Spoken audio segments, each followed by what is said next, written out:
Bismillahirrahmanirrahim. Assalamualaikum warahmatullahi wabarakatuh. Jumpa lagi dengan saya di Abil Maiwa Channel. Jadi teman-teman, channel ini merupakan channel pendidikan tempat kita berbagi tentang aplikasi pendidikan, Microsoft Office, serta tips dan triks komputer. Jadi pada video kali ini teman-teman ya, kita akan membahas 3 kasus perangkingan peluang lulus P1, P2, P3, P4 besar meski kalah nilai total di seleksi P3K Guru formasi tahun 2023 teman-teman ya. Jadi di sini pembahasan kita itu terkait dengan 3 kasus perangkingan teman-teman ya. Yang mana meskipun teman-teman secara nilai itu kalah dari pelamar yang lain, ternyata teman-teman tetap berpotensi ya teman-teman ya untuk lulus menjadi ASN P3K Guru formasi tahun 2023. Nah, di sini kita akan membahas ya secara mendetail 3 kasus perangkingan perihal peluang lulus untuk P1, P2, P3 besar teman-teman ya, meski kalah nilai total untuk P3K 2023. Tapi sebelum kita lanjut teman-teman ya, bagi rekan-rekan guru yang baru pertama kali menemukan channel ini, jangan lupa tekan tombol subscribe dan aktifkan lonceng notifikasinya agar setiap hari Bapak Ibu bisa mendapatkan update informasi terbaru seputar perkembangan P3K Guru. Langsung saja teman-teman ya. Nah, di sini kami siapkan data seperti ini. Ini contoh untuk formasi guru kelas SD teman-teman ya.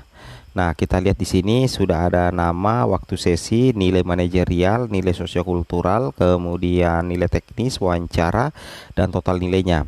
Nah, kita lihat di sini total nilainya di sini anggaplah Rosalina Dewi Romania ya, nilai manajerialnya 93, sosiokulturalnya 72, teknisnya 398, wawancaranya 36, totalnya 599 ya, total nilainya itu 599 ya. Kemudian di sini ada Yuyun teman-teman ya, nilai manajerial yang didapatkan itu adalah 96, kemudian sosiokultural 68, kemudian teknis 393, wawancara 38, kemudian total nilainya 595. Oke. Kemudian yang ketiga Salma ya teman-teman, nilai manajerial 91, kemudian sosiokultural 70, teknis 397, wawancara 34, total 592. Cukup 3 saja teman-teman. Nah, anggaplah seperti ini teman-teman ya. Ini yang pertama tadi mendapatkan nilai ranking tertinggi dengan 599. Kemudian yang kedua ini mendapatkan nilai 595 teman-teman ya. Ini kita perbesar sedikit ya. 595, kemudian 592, jadi yang tertinggi ini. Namun ketika kita tuliskan siapa yang masuk dalam pelamar P2, P3, P4, kita lihat di sini yang 599 ini adalah ternyata dia adalah P3 ya. Sedangkan 595 juga adalah P3 teman-teman. Ternyata yang nilai 592 itu adalah P2. Nah, kira-kira formasi yang tersedia itu kan 2 teman-teman ya, formasi yang tersedia 2. Siapa kira-kira yang akan mengisi satu formasi? Nah, ternyata kita urutkan dulu berdasarkan urutan perangkingan, berdasarkan urutan kategori.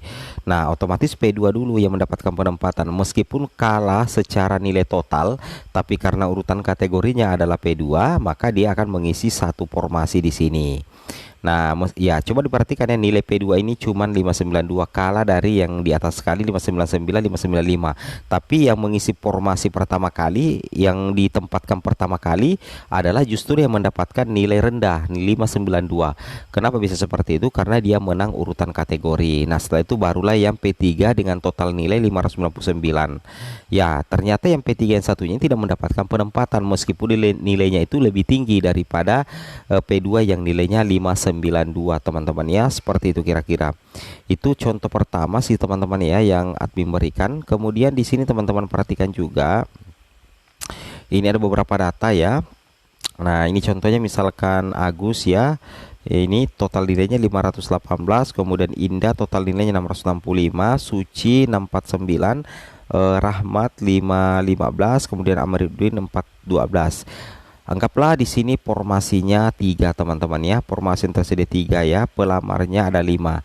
Nah, kira-kira siapa yang kita lihat ya yang mendapatkan nilai tertinggi itu adalah Agus. Itu nilai P3, nilai tes cat BKN-nya itu 518 dan statusnya itu adalah P3. Bahkan yang paling tertinggi P4 ini 665, kemudian ini 649, baru ini 518. Tapi siapa yang mendapatkan penempatan terlebih dahulu? Yang terendah itu adalah Amiruddin dengan nilai 412. Tapi justru yang akan mengisi penempatan pertama kali untuk mengisi satu slot formasi dari 3 itu adalah Amiruddin. Meskipun nilainya paling rendah, nilai totalnya paling rendah atau kalah dari pelamar lain, tapi urutan kategorinya dia yang paling tinggi karena dia pelamar prioritas 2. Dia adalah THK 2. Di sini statusnya P2, teman-teman. Makanya meskipun nilai Indah 665 lebih tinggi daripada Amiruddin, tapi Indah ini hanya P4. Begitu juga dengan Agus yang P3, kemudian Suci P3, Rahmat P3. Jadi yang pertama diurutkan bukan nilainya dulu, tapi urutan kategorinya dulu, teman-teman. Jadi urutan kategori terkuat di sini adalah Amiruddin dengan status P2. Maka dia dulu yang ditempatkan, teman-teman ya. Seperti itu. Saya rasa sudah paham ya. Nanti setelah itu barulah diambil yang P3. Nah, ada di sini ada 3 P3, teman-teman. Siapa yang tertinggi nilainya di antara P3 ini, maka dia menjadi peringkat kedua. Nah, dia menjadi ranking kedua. Rahmat tadi ranking pertama ya. Kemudian yang ranking ketiga adalah Agus karena dia juga P3 ya. Oke, ranking keempat adalah Rahmat, dan justru yang mendapatkan nilai tertinggi dia menjadi peringkat terakhir karena dia adalah P4, kalah urutan kategori, teman-teman ya, seperti itu. Kemudian kalau kita perhatikan juga di sini, teman-teman ya, di sini juga ada yang secara nilai kalah. Di sini kita lihat nilai teknisnya, nilai murninya. Ini teman-teman ya, kita lihat nilai murninya ini berapa ya. Ini dia 240 ya, 240.